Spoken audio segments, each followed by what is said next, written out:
wanted us to come through this lovely entrance to the museum. When the property was sold in 1891, and in fact before that in 1819, there are gorgeous descriptions of the Stratford Park estate with its nobly timbered woodlands and the description of the conifers along here, which is marvellous to read.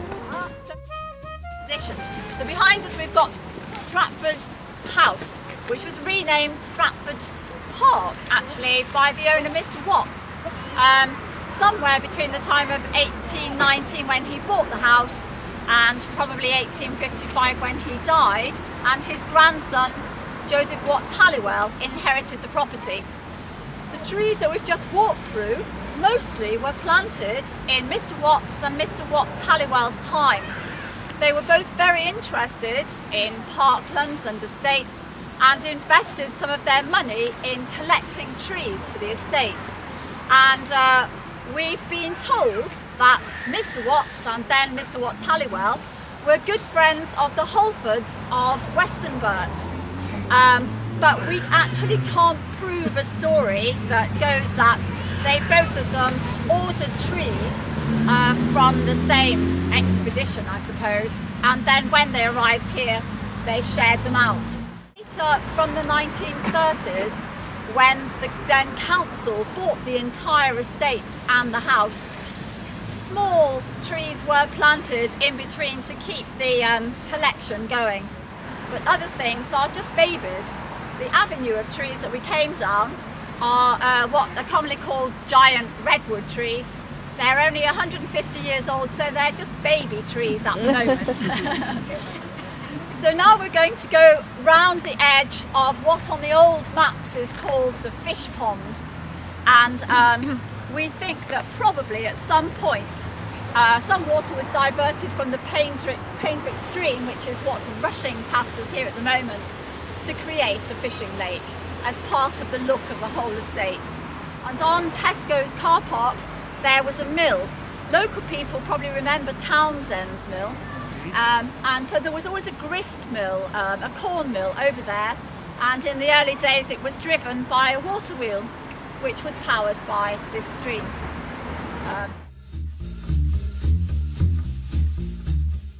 So above where you can see the lovely Venetian window, which was the breakfast room in the house we managed to work out, there was another level.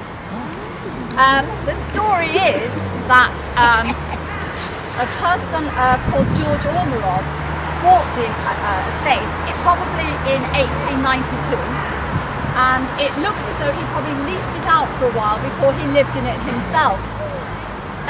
We've been told that there was some kind of fire, maybe about 1910, maybe around 1914, and it damaged part of the top section.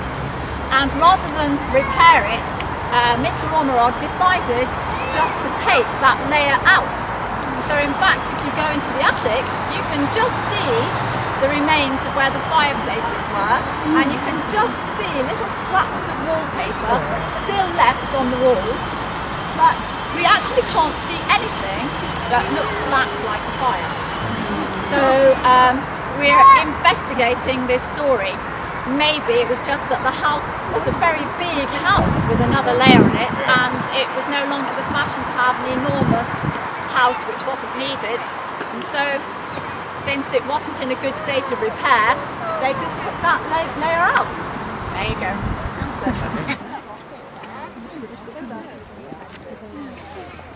Not so unusual. The bit that taxes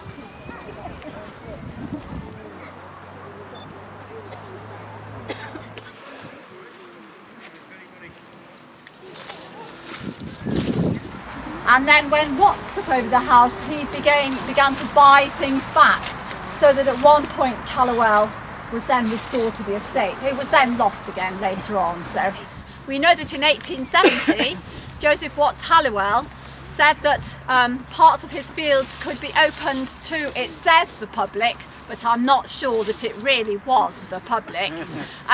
to hold the first agricultural show.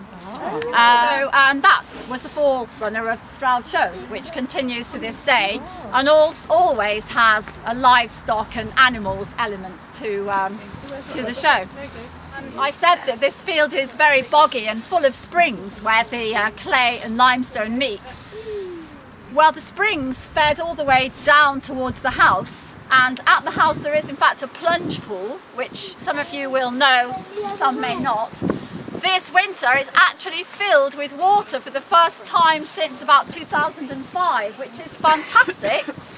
And in the sales particulars, the house is advertised as having running water upstairs. So we think they did pump it from the spring up into the upstairs bathroom. Oh yeah.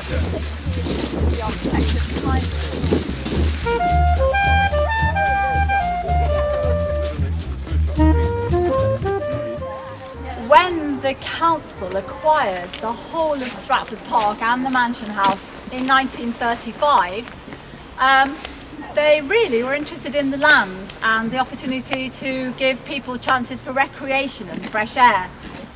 So the Lido, the lovely 1930s Lido with the beautiful diving doors, this lovely parabola shape, is a relic from those times, and the water in the pool is fed straight off the hillside.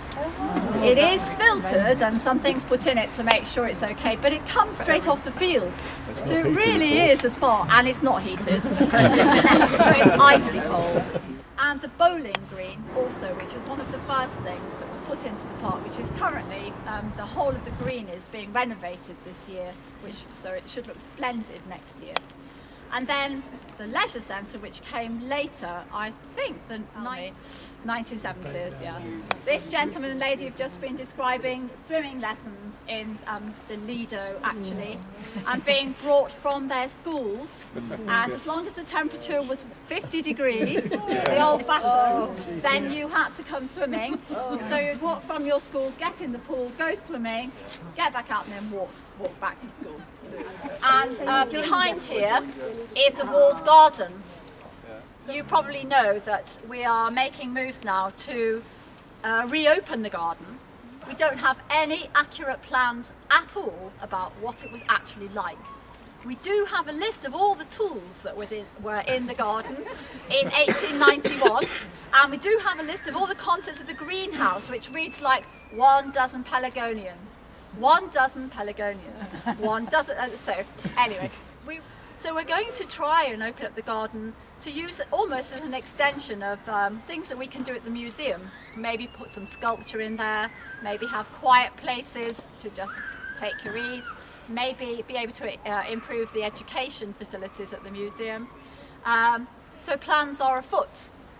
I have permission to let you to go in the garden today, but we'll go in through the ancient gateway the other side, which is beautiful.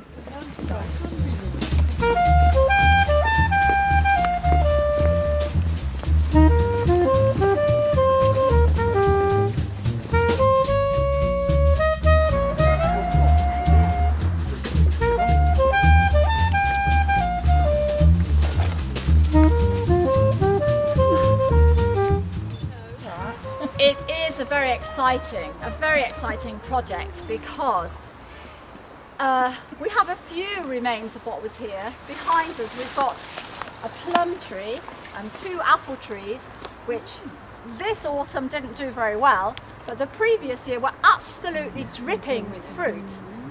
And this tree here, next to the telegraph pole, which is defunct and is coming out, it's called a Paulonia tomentosa, or foxglove tree.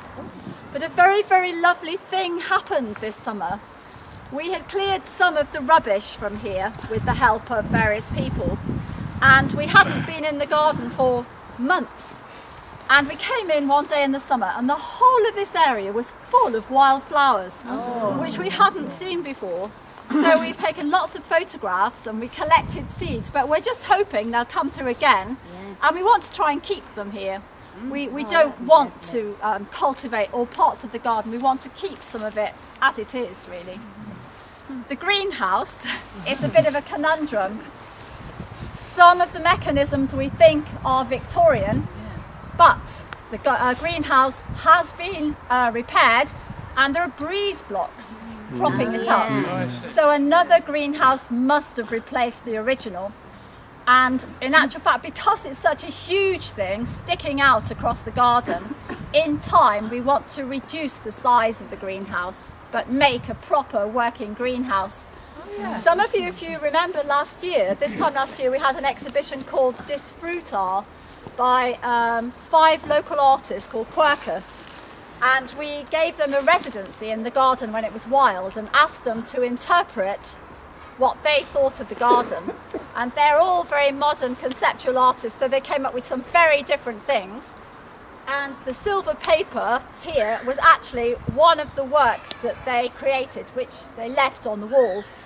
And the idea was it creates almost a window into another world beyond the wall. That was the idea behind it. And there's also a tiny, what looks like a little bird table now, but that was 2 or 3 pieces of stone found by one of the artists amongst the dumped stone here.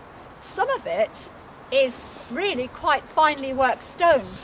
We think it probably came from the original outbuildings of the mansion house years ago, but we don't actually know. Anyway, she salvaged a couple which were pillar-like and made them into a bird table, which we'll probably always keep. But we've got to... So where can you volunteer if you want to volunteer? Well, if you want to join the Friends of the museum, just ask at the desk today or any time, give us a call. We're trying to build up a whole team of helpers, so thanks for asking. Okay. Okay.